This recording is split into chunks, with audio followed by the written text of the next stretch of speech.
बोलिए श्री सद्गुरु महाराज जी की जय सच्चे दरबार की। जय। भगवत प्रेमियों, भगवान कृष्ण गीता में एक जगह कहते हैं, सदृशम चेष्टते स्वास्य प्रकृते ज्ञानवानपि प्रकृतिम यान्ति भूतानि निग्रह किम करिष्यति। अर्थात संसार में प्रत्येक जीव अपने प्रकृति के अनुसार कार्य करता है। जिस प्रकार एक चूहा है, बिल खोदना और किसी वस्तु को कुतरना, ये उसकी प्रकृति है, ये उसका स्वभाव है। और जरा सी आहट पर चौंक कर उठ जाना और अपने मालिक की स्वामी भक्ति करना, ये कुत्ते की प्रकृति है। और किसी व्यक्ति के प्रति विशेष मोह का ना होना, ये बिल्ली की प्रकृति है। भगवान कृष्ण कहते कि ऐसे ही संसार में एक साधारण मनुष्य है, अपने प्रकृति के अनुसार, अपने विगत कर्मों के अनुसार और उनके स्वभाव से वो कर्म करता है। लेकिन इन साधारण मनुष्यों में एक विशेष मनुष्य है, ज्ञानी भक्त, जिसके बारे में भगवान कृष्ण कहते कि जो भक्त है प्रकृति ज्ञानवान अपि, वो भक्त अपनी प्रकृति के अनुसार अपने जीवन यापन करता है। क्योंकि वो ज्ञानी भक्त अपने निम्न प्रकृति को अपने इष्ट के चरणों में समर्पित कर देता है और निरंतर कोशिश करता है, वो प्रयास करता है, वो संघर्ष करता है अपने इष्ट का सर्वोत्तम और श्रेष्ठ स्तर का उस प्रकृति को ग्रहण करने का। वो निरंतर संघर्ष करता है कि मैं कैसे उस अध्यात्म के शिखर को प्राप्त कर लूं, कैसे मैं उस श्रेष्ठ प्रकृति को धारण करूं। और इसलिए भगवान कृष्ण कहते हैं प्रकृति ज्ञानवानपि, जो ज्ञानी है वो संघर्ष करता है। लेकिन संघर्ष जितना महान है, लक्ष्य जितना महान है, संघर्ष भी उतना ही महान करना पड़ता है। और एक सेवक निरंतर संघर्ष करता रहता है, और जिस वक्त वो संघर्ष करता है उस श्रेष्ठता को प्राप्त करने के लिए, तो उसका इष्ट, वो प्रभु, वो गुरुदेव, वो भी पीछे नहीं हटते, वो भी उसकी मदद करते हैं। लेकिन इस संघर्ष का भी एक अपना महत्व है एक साधक के जीवन में, क्योंकि वो संघर्ष भी बेकार नहीं जाता। एक समय आता है कि वो साधक अपने उस चरम अवस्था को प्राप्त करता है। जिस प्रकार एक प्यूपा है, जो एक रेप्टाइल इंसेक्ट है, जब अपने वो प्यूपल स्टेज पर रहता है, अपने शैशव अवस्था में रहता है, वो जमीन पर रेंगता है। लेकिन रेंगने के साथ साथ वो एक विशेष क्रिया को दोहराता है। वो बार बार ऊपर उठने का प्रयास करता है, बार बार उड़ने का प्रयास करता है। और जिस वक्त इस प्रतिक्रिया को बार बार वो दोहराता है, बार बार उठने का प्रयास करता है, तो एक असाधारण क्रिया घटती है, मेटाबॉलिक एक्टिविटीज होती है और कुछ हार्मोन्स का फ्लक्चुएशन होता है। और वही प्यूपा एक मोथ्स में ट्रांसफॉर्म हो जाता है, एक पतंगे में बदल जाता है। कहां तो वो जमीन पर रेंगने के लिए मजबूर था, लेकिन लगातार उस क्रिया को दोहराना, संघर्ष करते रहना, ऊपर उठने का प्रयास करना, और एक समय अपने उस तुच्छ प्रकृति को छोड़ करके श्रेष्ठता को धारण करता है और आसमान में उड़ता है। एक साधक भी निरंतर जब संघर्ष करता है तो एक समय वो भी उस अवस्था को प्राप्त करता है। और इसीलिए गुरु महाराज जी अपने भजनों में भी एक साधक को समझाते हुए यही कहते हैं कि ये मार्ग कैसा है। गुरु महाराज जी कहते कि रूढ़ियों मृत मान्यताओं का दमन है साधना। कि साधना क्या है कि अपनी हमारी जो रूढ़ियां हैं, जो शंकाएं हैं, जो संशय हैं, जो भ्रम की स्थिति बनी हुई है, इसका दमन साधना है। निरंतर अपने आप का अवलोकन करना साधना है। और जिस वक्त साधक अवलोकन करता रहता है, उस श्रेष्ठ प्रकृति को प्राप्त करने के लिए संघर्ष करता रहता है, तो गुरुदेव कहते हैं कि श्रेष्ठता, उत्कृष्टता का अनुगमन है साधना। कि साधना क्या है?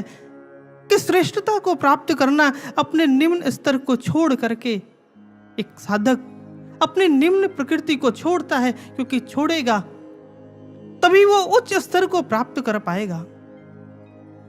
वो संघर्ष करता है निम्न स्तर को छोड़ने का, वो श्रेष्ठता का संघर्ष करता है। इसलिए गुरुदेव कहते हैं कि वो साधक जो अनुसरण करता है, श्रेष्ठता उत्कृष्टता का अनुगमन है साधना। अनुगमन का अर्थ यानी कि अनुसरण करना। हम उस ओर बढ़ें, और जब तक हम उस ओर नहीं बढ़ते, हम उस श्रेष्ठता को नहीं प्राप्त करते, हम संघर्ष नहीं करते, हमारे अंदर शंकाएं बनी रहेंगी, भ्रम की स्थिति पैदा हो जाएगी अगर हमारा मन जहां भी विचलित हुआ। और जब हमारा मन भ्रम में पड़ जाता है तो कई बार हम अपने इष्ट की बातों को भी, अपने गुरुदेव, अपने आराध्य के बातों को भी हम अनदेखा कर देते हैं। एक समय आता है कि जब भगवान कृष्ण दुर्योधन के समक्ष जाते हैं और वहां 5 गांव का प्रस्ताव रखते हैं, लेकिन दुर्योधन जब मना कर देता है तो भगवान कृष्ण वापस युधिष्ठिर के पास आते। युधिष्ठिर कहते हैं कि प्रभु, आपको पता था कि दुर्योधन आपके प्रस्ताव को नहीं मानेगा, फिर भी आप उसके पास क्यों गए? भगवान कृष्ण कहते कि मैं इसलिए गया क्योंकि मैं तुम्हारे भ्रम को दूर करना चाहता था, क्योंकि भ्रम तुम्हारे अंदर है, दुर्योधन के अंदर नहीं है। उसके अंदर कोई शंका नहीं है, क्योंकि उसे पता है कि मुझे तो लड़ना ही है। भ्रम तुम्हारे अंदर है। तुम सोचते हो कि चाहे मैं शांति से बैठ जाऊं, चाहे मैं कितना भी संतोषी बन जाऊं, तो हो सकता है कि दुर्योधन मुझसे युद्ध ना करे। भगवान कृष्ण कहते हैं कि चाहे तुम कितना भी शांति से बैठ जाओ, लेकिन फिर भी वो तुमसे लड़ेगा, क्योंकि लड़ना उसकी प्रवृत्ति है।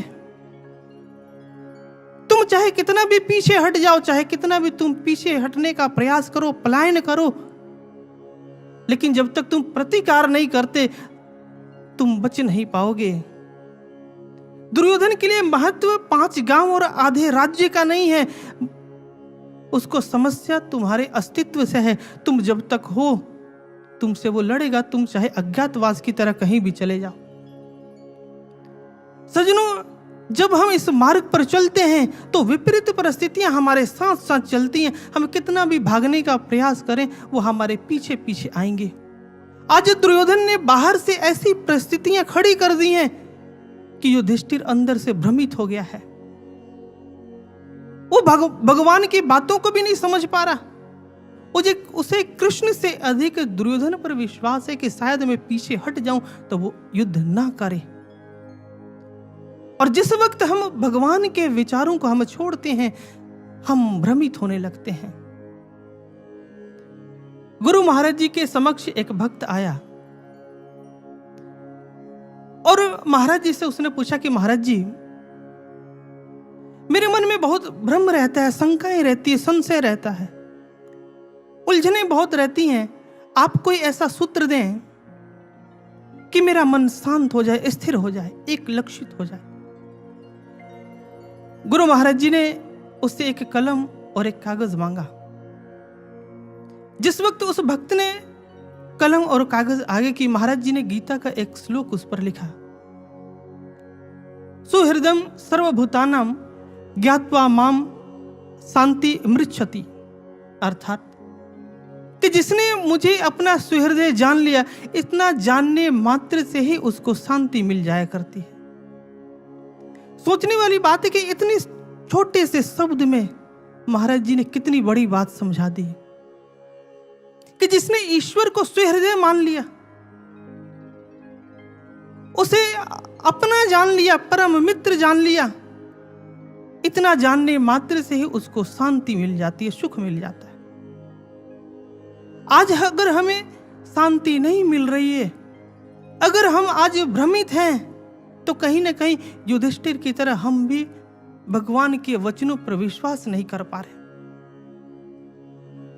यही कारण है कि हम भ्रमित हैं, हम उदासीन हैं, हम परेशान हैं, कारण कि हमने भगवान को छोड़ा हुआ है। आज हमें शांति क्यों नहीं मिल रही है? क्योंकि हम उसे भूले बैठे हैं। माया मोह सकल जग छाया, सुत कंचन सो हेत वधाया, सब कुछ अपना एक राम पराया।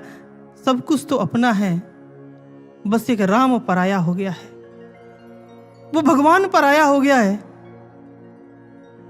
और यही कारण है कि हम दुखी हैं, हम अशांत हैं, हम संशय ग्रसित हैं, शंकाएं भरी पड़ी है, क्योंकि राम हमसे कहीं छूट गया। इस भौतिकता के चक्कर में हमारी कामनाएं, हमारी इच्छाएं इतनी प्रबल हो गई कि हमारा इष्ट हमसे छूट गया। हम साधकता के प्रकृति को भूल गए, हम उससे विलग हो गए, हम बिखरते चले गए। लेकिन महापुरुष कहते, कबीर कहते कि एक सच्चा साधक और एक योद्धा विपरीत परिस्थितियों में भी अपने धर्म को नहीं छोड़ते, अपनी प्रकृति को नहीं छोड़ते। वो कहते कि साधु सती और सूरमा तिनका मता अगाध, आशा छोड़े देह की तन की अनथक साध।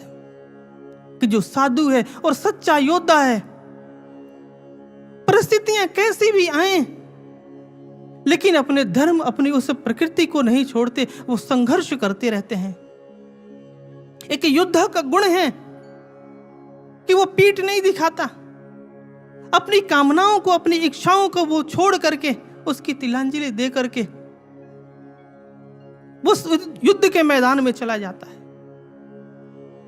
इतिहास की एक घटना है ग्रीक मैथोलॉजी में। एक योद्धा हुआ एखिलीस। एखिलीस एक युद्ध में जाने से पहले अपनी मां के समक्ष जाता है, और मां को जब पता चलता है कि ये युद्ध में जाने वाला है, तो मां उससे कहती है कि अगर तुम इस युद्ध में नहीं गए तो तुम्हारे पास एक लंबा जीवन होगा, सुख होगी, वैभव होगा, तुम्हारे बच्चे होंगे, पत्नियां होंगी, तुम्हें सारे सुख मिलेंगे। लेकिन अगर तुम इस युद्ध में गए तो तुम्हारे जीत की कहानियां लिखी जाएंगी, पीढ़ी दर पीढ़ी तुमको, तुम्हारी इस वीरता को गाई जाएंगी, लोग याद करेंगे, हजारों वर्षों तक तुम्हें याद रखा जाएगा। लेकिन इस युद्ध में तुम गए तो तुम जिंदा वापस नहीं आओगे, मैं तुम्हें कभी देख नहीं पाऊंगी। एखिलीस चाहता तो वो एक लंबा जीवन चुन सकता था, वो सुखमय जीवन को चुन सकता था, लेकिन उसने अपने योद्धा धर्म को चुना, उसने अपने योद्धा प्रकृति को चुनी और उस युद्ध में गया। बेशक वो लड़ते हुए मारा गया, लेकिन उसकी वीरता के कारण आज हजारों वर्षों बाद भी उसको याद किया जाता है, उसे सब जानते हैं। कबीर कहते कि ऐसे ही एक भक्त है, परिस्थितियां चाहे कितनी भी विपरीत आए लेकिन अपने संघर्ष को नहीं छोड़ता, अपनी वो प्रकृति पर वो अडिग रहता है। वो कहते आशा छोड़े देह की तन की अनथक साध, अपनी वो आशा छोड़ देता है, अपनी सुख, अपनी इच्छाओं को वो छोड़ करके आशा छोड़े देह की तन की अनथक साध, अपनी वो निरंतर साधना करता है, निरंतर अपना वो अवलोकन करता है। एक भक्त निरंतर संघर्ष करता है।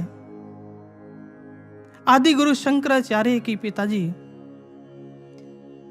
जिस वक्त वो तपस्या में लीन होते हैं, वहां पे भगवान शिव प्रकट होते हैं और भगवान शिव ने उनसे वरदान मांगने की आह्वान की। तो आदि गुरु शंकराचार्य जी के पिताजी ने उनसे एक पुत्र की कामना की।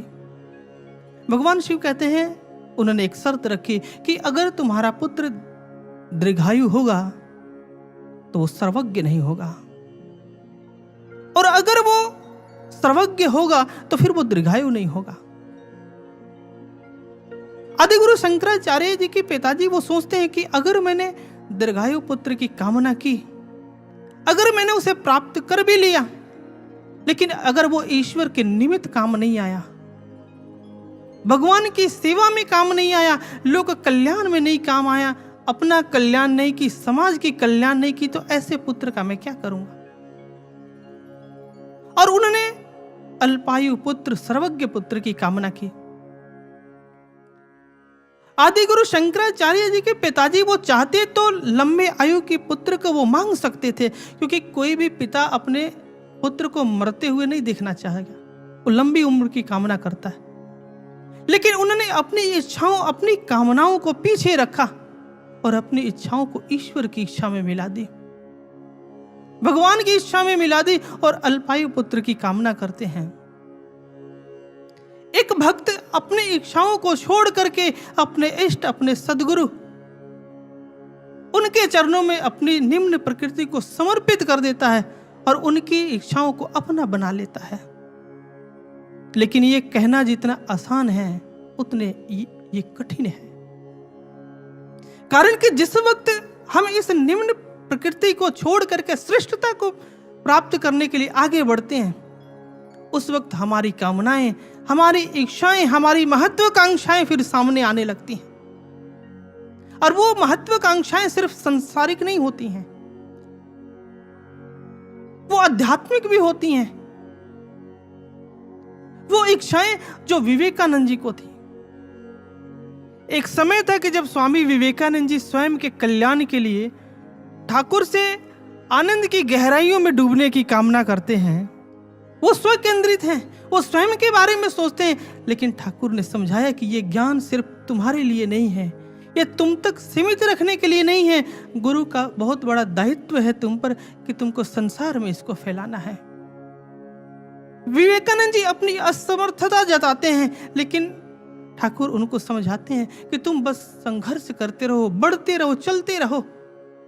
एक दिन तुम्हारा भी दृष्टिकोण व्यापक होगा, तुम सबके कल्याण के बारे में सोचोगे। और यही होता है कि कुछ समय जब विवेकानंद जी संघर्ष करते हैं, साधना में तपते हैं, जब उस गहराई में उतर जाते हैं और जितना वो ठाकुर के प्रेम में डूबते चले गए, ठाकुर उनके अंदर उतरते चले गए।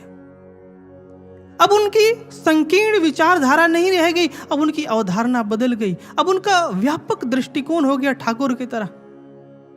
और वो विवेकानंद जी जो स्वयं तक केंद्रित थे, वो एक समय आता है कि वही विवेकानंद जी कन्याकुमारी के शिलाओं पर खड़ा होकर के और भगवान के समक्ष वो प्रार्थना करते हैं कि हे प्रभु, इस संसार में जब तक कोई दुखी, दीनहीन, गरीब और अध्यात्म से वंचित व्यक्ति है, तब तक बार बार मुझे जन्म देना। मैं बार बार इस संसार में आऊं और इनकी सेवा करूं, आपकी सेवा करूं। आज उनकी विचारधारा बदल गई। जब संघर्ष करते रहे, एक भक्त संघर्ष जब करता रहता है, जब एक प्यूपा जब संघर्ष करता रहता है, तो एक समय मौत में वो ट्रांसफॉर्म हो जाता है, पतंग में बदल जाता है। लेकिन इस संघर्ष जमीन से रेंगने से लेकर के और आसमान में ऊंचाई उड़ने तक के बीच का जो संघर्ष है, वो अधिक महत्वपूर्ण है एक साधक के लिए। वो अत्यंत महत्वपूर्ण है, क्योंकि इस बीच गुरु उसको गढ़ता है। वो संघर्ष बेकार नहीं जाता, एक एक कमियों को गुरु दूर करता है। एक एक कमियों को विवेकानंद जी ने दूर किया। और आज एक समय आया कि जब अंतिम समय आया, तो उनका एक गुरु भाई उनसे पूछता है, वो कहता है कि अभी तो लोग ठाकुर को जानने लगे थे, अभी तो ज्ञान का प्रचार प्रसार बढ़ने लगा था, और आप इतनी कम समय में आप इस संसार को छोड़ के जा रहे हैं। तो विवेकानंद जी कहते हैं कि महत्व लंबे जीवन या छोटे जीवन का नहीं है, महत्व इस बात का है कि जो ठाकुर ने जो एक पटकथा लिखी और हम सभी को उसमें एक किरदार दिया, एक भूमिका दी, महत्व इस बात का है कि हमने उस किरदार को, उस भूमिका को कैसे निभाया, कितनी निष्ठा से निभाई, इस बात का महत्व है। और हम सभी सौभाग्यशाली हैं कि हमें वो किरदार मिला, विवेकानंद जी कहते हैं। हम देखें कि आज गुरु महाराज जी भी एक नवयुग की पटकथा लिख रहे हैं, क्योंकि जब भी कोई महापुरुष इस संसार में आता है, वो एक इतिहास लिखता है, वो सबको मौका देता है। सबकी अपनी अपनी भूमिका है, अपना अपना किरदार है। अब ये उस व्यक्ति पर निर्भर है कि उसको कितना निष्ठा से वो निभाता है। आज गुरु महाराज जी ने भी सबको दिया है। महत्व इस बात का नहीं कि किरदार किसका कितना बड़ा और छोटा है, महत्व इस बात का उसने निभाया कैसे, उसने उसको जिया कैसे। राम ने भी सबको किरदार दी, लेकिन गिलहरी ने ये नहीं सोचा कि हनुमान का किरदार बड़ा है। बस वो अपनी सेवा, अपने भूमिका को निभाया और अच्छे से निभाया, और उसके निष्ठा के कारण वो भगवान के नजरों से वो बच नहीं पाए। ईश्वर ने उसको हथेली में उठाकर उसको प्रेम दिया। भक्त जब निष्ठा से कोई भी सेवा को पूरा करता है, चाहे छोटा हो या बड़ा हो, महत्व उसका है। उसने निभाया क्योंकि मौका उसने दी। भगवान मौका देता है सबको। आज हमें भी मिला है, लेकिन हम कैसे निभाते? अगर हमने उसे निभाया, हमने उसे समर्पण से निभाई, तो गुरु एक समय गढ़ के हमें एक मिसाल बना देता है। तो दुनिया प्रेरणाएं लेती हैं, और यही घटना हुई 17वीं शताब्दी में लचिन बोरफुकन के साथ। जब औरंगजेब की सेना लगभग उसने पूरे हिंदुस्तान पे जब कब्जा कर लिया, और उसकी मुगल सेना जब आसाम की तरफ बढ़ने लगी, और उस वक्त आसाम को अहोम साम्राज्य के नाम से जाना जाता था। सेना जब उधर बढ़ने लगी तो वहां नाथ संप्रदाय से जुड़े हुए बहुत सारे अनुयायी प्रभु के चरणों में प्रार्थना करने लगे। घर घर से ऐसी प्रार्थनाएं उठने लगी कि हे परमात्मा, पूरे हिंदुस्तान में तबाही मचाकर उसकी सेना इधर बढ़ रही है, आप हमारा मार्गदर्शन करो। और जिस वक्त उन भक्तों ने ऐसी प्रार्थनाएं की, घर घर से ऐसी प्रार्थनाएं उठने लगी, उस वक्त एक घटना घटती है कि सालों से समाधि में बैठे नवनाथों में से, नाथ संप्रदाय के नवनाथों में से एक योगी कफिक नाथ जी उस समाधि से बाहर आ गए, और समाधि से बाहर आकर के अपने कुछ अनुयायियों को एकत्र किया, और उनसे कहते हैं कि आने वाला जो समय है वो बहुत ही विभत्स है, बहुत ही भयंकर है, इसलिए आपके ऊपर समाज की बहुत बड़ी जिम्मेदारी है, एक दायित्व है, वो मैं आपको देना चाहता हूं। आपने इस वक्त असम यानी अहोम राज्य में जाना है, और उन भक्तों के अंदर स्वाभिमान जगाना है, अध्यात्म की चेतना जगानी है, और आने वाले परिस्थितियों से जूझने के लिए उनको तैयार करना है। और जिस वक्त कफीक नाथ जी उनको समझाते हैं, वो कहते हैं कि जिस वक्त आप जाओगे आपका विरोध होगा, लोग आपका मजाक उड़ाएंगे, और हो सकता है कि आप में से बहुत सारे लोग जिंदा वापस ना आए। लेकिन याद रखना कि अगर तुमने इस दायित्व को निभाया तो तुम हमेशा के लिए अमर हो जाओगे, क्योंकि गुरु एक दायित्व सौंपता है। और वो समझाते हैं कि साधक का जीवन कैसा है। वो कहते हैं कि एक कलवरी मछली की तरह होता है। कलवरी मछली जो शार्क की एक प्रजाति है, जो केरला और तमिलनाडु के कोस्टल एरिया में गल्फ ऑफ मन्नार में पाई जाती है। वो कहते हैं कि जो कलवरी मछली है, जिसका जीवन काल बहुत कम होता है, लेकिन जितने समय तक वो जीती है वो अपने गौरव और गरिमा के साथ जीती है। परिस्थितियां चाहे जैसी भी हो, वो उनसे वो जूझती हैं, उनसे वो लड़ती हैं। और कफीक नाथ जी कहते कि यही कारण है कि उन परिस्थितियों से जूझने के कारण बहुत सारे राजाओं के राज्य चिन्हों में उसका चित्र अंकित है। क्योंकि कलवरी मछली की एक विशेषता है कि जिस वक्त ट्रॉपिकल साइक्लोन्स का फॉर्मेशन होता है, उस वक्त बहुत सारे जीव जंतु जो सुरक्षित स्थान को ढूंढते हैं, बहुत सारे जीव जंतु जो बॉटम एंड पर चले जाते हैं खुद को बचाने के लिए, उस वक्त वो कलवरी मछली उन तूफानों से लड़ती है, उस ज्वार भाटा का सामना करती है।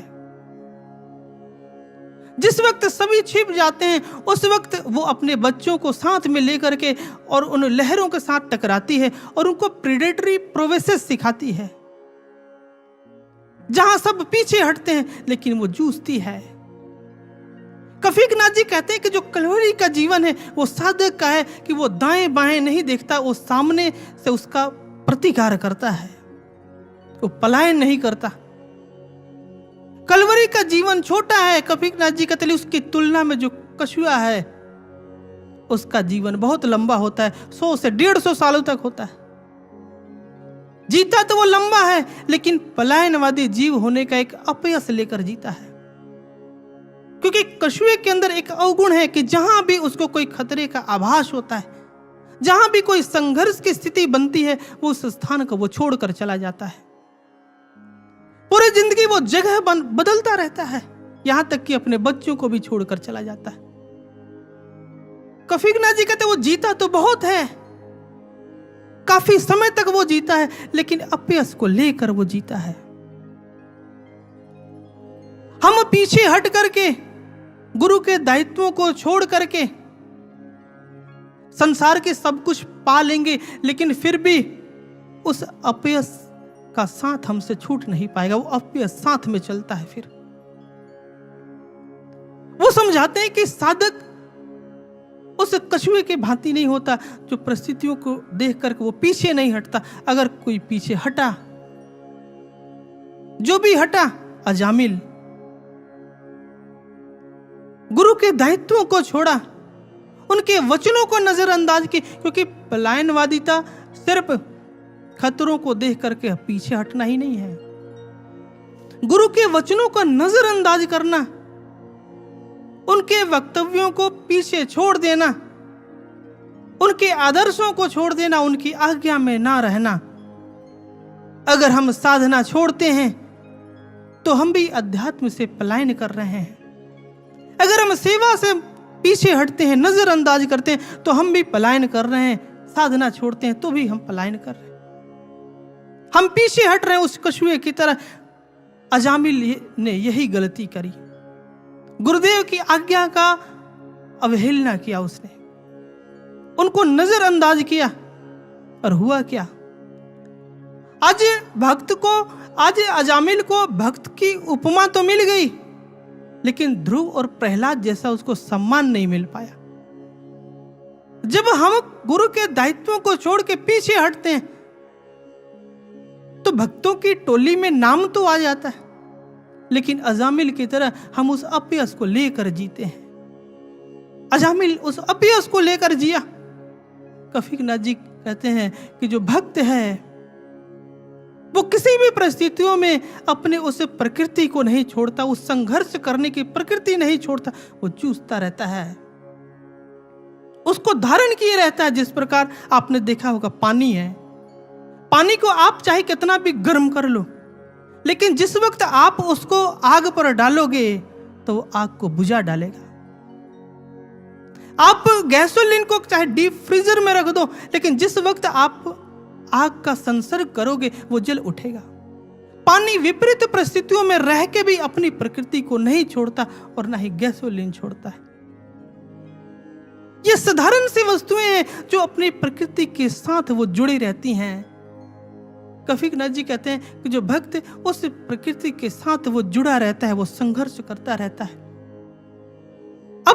और अपने शिष्यों को निर्देश दे करके वो असम की तरफ भेज देते हैं उन्हें।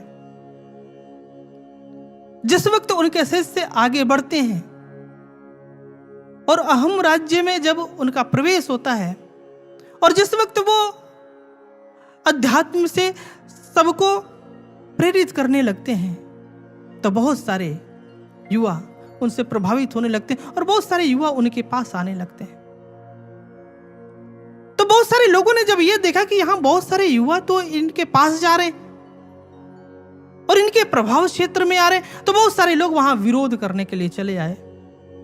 वे कहने लगे कि देश को इस समय युवा और सेना की आवश्यकता है, लड़ने की आवश्यकता है। औरंगजेब अपनी सेना को लेकर चल पड़ा है, तो इस वक्त आप इनको योगी बना करके आप पलायनवादिता सिखा रहे हो, आप इनको पलायनवादी बना रहे हो।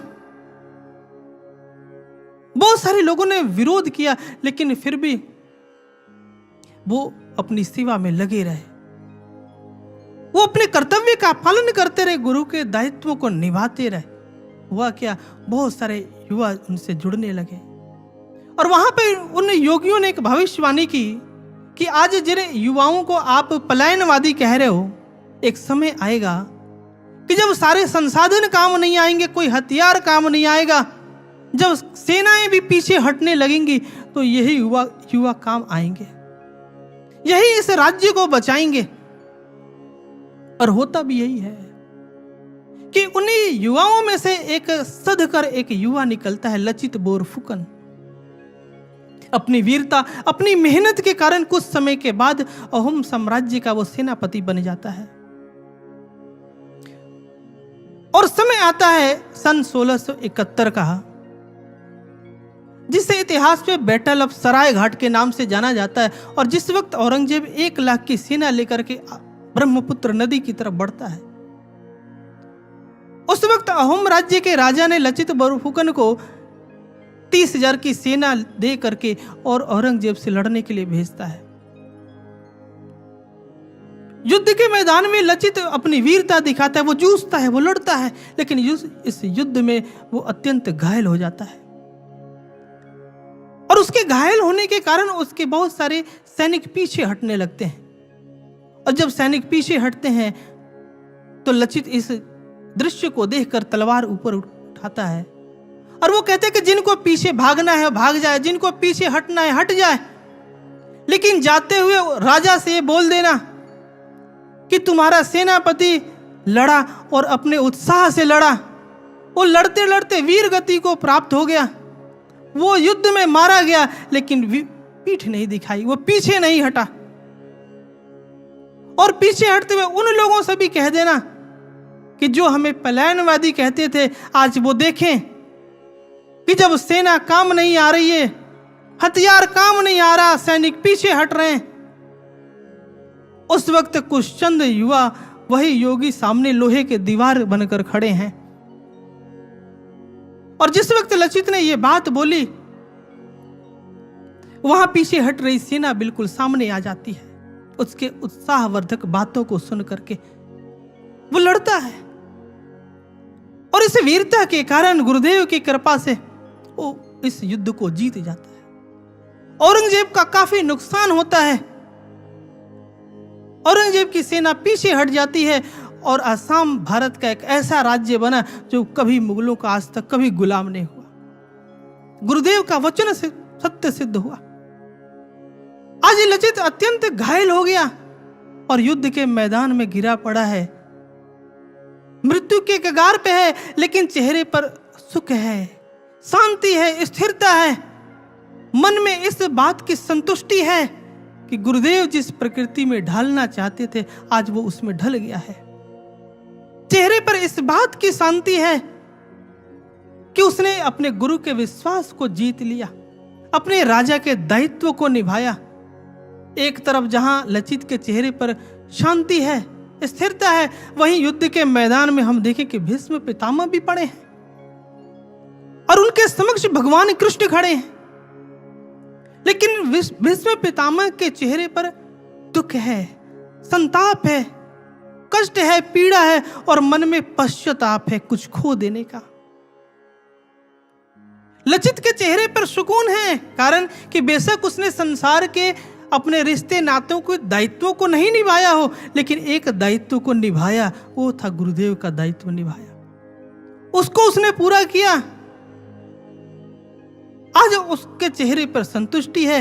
लेकिन भीष्म जिसने सभी दायित्वों को निभाया, राजधर्म का पालन किया, सेनापति होने का उस धर्म का पालन किया, अपने परिवार के कार्यों को पूरा किया, सबको निभाया, लेकिन भगवान को नहीं निभा सके, भगवान के नहीं हो सके। आज मन में पश्चाताप है, भगवान सामने खड़े हैं, लेकिन फिर भी खाली खाली सा वो अपने आप को महसूस कर रहे हैं। लचित के सामने उसका इष्ट बेशक सामने नहीं खड़ा है, लेकिन वो अंदर से संतुष्ट है, उसे इस बात की शांति है। आज अहोम राज्य के राजाओं को कोई शायद नहीं जानता हो, लेकिन लचित बोरफुकन को सब जानते हैं। आज भी नेशनल डिफेंस एकेडमी का हर साल जब पासिंग आउट होती है, उस वक्त बेस्ट कैडेट को लचित बोरफुकन गोल्ड मेडल दी जाती है।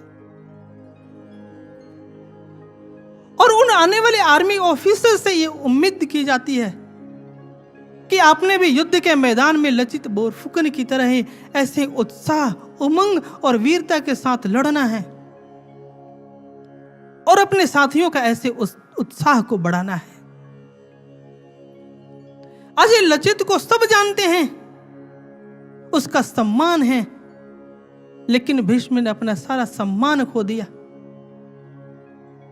भक्तों, जब इस संसार में जब भक्त अपने गुरुदेव के दायित्वों को पूरा करने के लिए जब आगे बढ़ता है, तुलसीदास जी कहते हैं कि जे गुरु चरण रेणु सिर धरही, ते जन सकल विभव बस करही।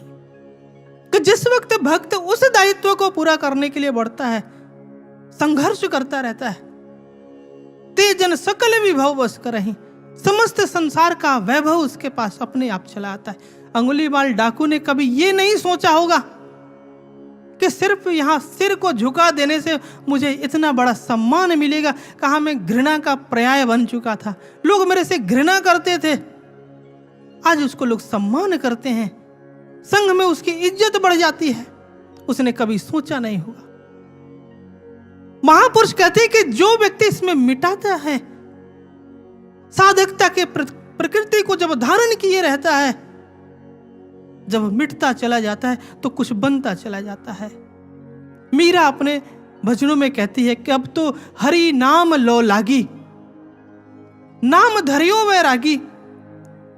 मीरा कहती है कि मेरा अपना अस्तित्व अब कुछ नहीं पता है, अब तो हरि नाम लो लागी। ऐसे अब लगन लग गई है ईश्वर की कि मेरी पहचान समाप्त हो गई कि मैं रानी हूं कि मैं दासी हूं।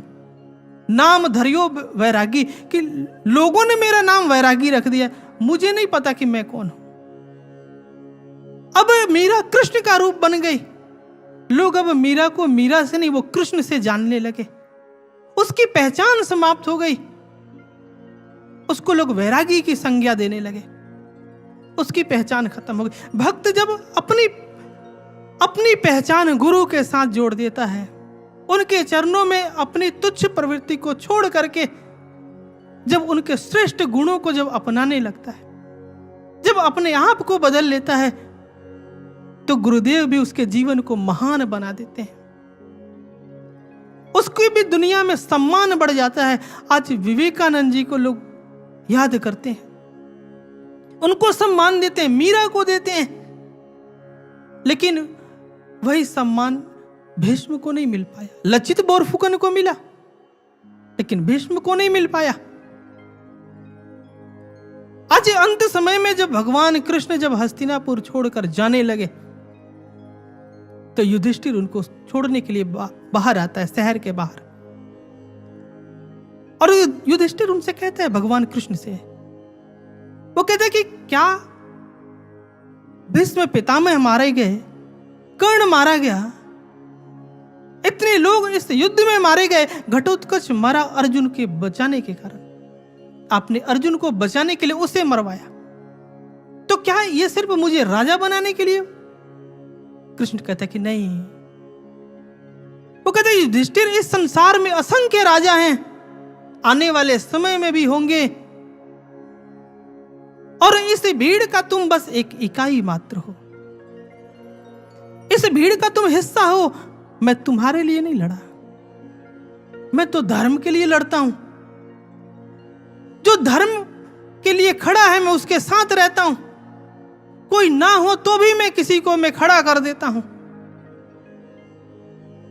मेरी नजरों में विजय है और किसी तरह भी मैं उसको विजित करता हूं।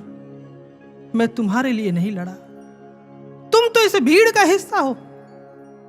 पूरी जिंदगी युधिष्ठिर भ्रम में रहा, आज जब अपने आप को भीड़ का हिस्सा जब सुनता है, आंखों में आंसू हो जाता, पश्चाताप करता है कि भगवान मेरे पास रहा, लेकिन मैं फिर भी भीड़ का हिस्सा बना रहा, मैं उसका नहीं बन सका। आज उसके युधिष्ठिर के चेहरे पर पश्चाताप है, दुख है, ग्लानि है। आज युधिष्ठिर के पास इतना भी समय नहीं है कि वो क्षमा मांग सके, क्योंकि जो समय मिला वो हाथ से निकल गया, जो अवसर मिला वो उससे छूट गया। आज हम देखें कि हम भी कहीं उस भीड़ का हिस्सा ना बन के रह जाएं, हमें युधिष्ठिर की तरह पछताना भी ना पड़े। हम युधिष्ठिर की तरह कहीं हमें भी ऐसा ना हो हमारे साथ कि एक समय ऐसा आए कि हमारे पास पछताने का भी समय ना रहे, क्योंकि कृष्ण आज छोड़ कर जा रहे हैं। हम अगर अपना अवलोकन हमने नहीं की, अगर हमने सही समय पर अपने उस तुच्छ प्रवृत्ति को छोड़ करके और उस श्रेष्ठ प्रकृति को नहीं अपनाया, उनके चरणों में समर्पित नहीं किया, तो आज हम युधिष्ठिर की तरह वही एक इकाई बन के रह जाएंगे। पश्चाताप के अलावा कुछ भी हाथ नहीं लगेगा। इसलिए हमें समझना है, जो गुरुदेव ने एक मौका दिया है हमें बदलने का, श्रेष्ठता की तरफ बढ़ने का, और इसलिए महाराज जी भजन में आह्वान भी कर रहे हैं कि श्रेष्ठता, उत्कृष्टता का अनुगमन है साधना। साधना सिर्फ आंखें बंद करके बैठ जाना नहीं है, पल प्रतिपल अपना अवलोकन करना, अपने आप को खोजना, अपने आप को ढूंढना, अपनी निष्ठा को जांचना, यह साधना है। और जिस वक्त साधक ये ढूंढने लगता है, ये खोजने लगता है, निसंदेह अपनी निम्न प्रकृति को छोड़ देता है, और वो भी उस रेंगते हुए कीड़े की प्रवृत्ति को छोड़ करके उस मोत्स की तरह, उस पतंगे की तरह आसमान की ऊंचाई को छूता है। फिर हम भी एक दिन ऊंचाई को छुएंगे अगर हम इस मार्ग पर बढ़ते रहे, प्रार्थना करते रहे, संघर्ष करते रहे उस कलवरी मछली की तरह जो सामने से टकराती है, जो पलायन नहीं करती, जो प्रतिकार करती है। परिस्थितियों तो आएंगी, विपरीत परिस्थितियां आएंगी सामने, लेकिन साधक जूझता है। हम जूझते रहें तो एक दिन हम अपने आप को बदल पाएंगे और उस श्रेष्ठता को प्राप्त कर पाएंगे। गुरुदेव का आशीर्वाद है और प्रार्थना हमारा जब उनके चरणों में है और उनका आशीर्वाद भी साथ है, तो एक दिन हमारा बदलाव निश्चित है। इसलिए प्रार्थना करते रहें। बोलिए श्री सद्गुरु महाराज जी की जय, सच्चे दरबार की जय।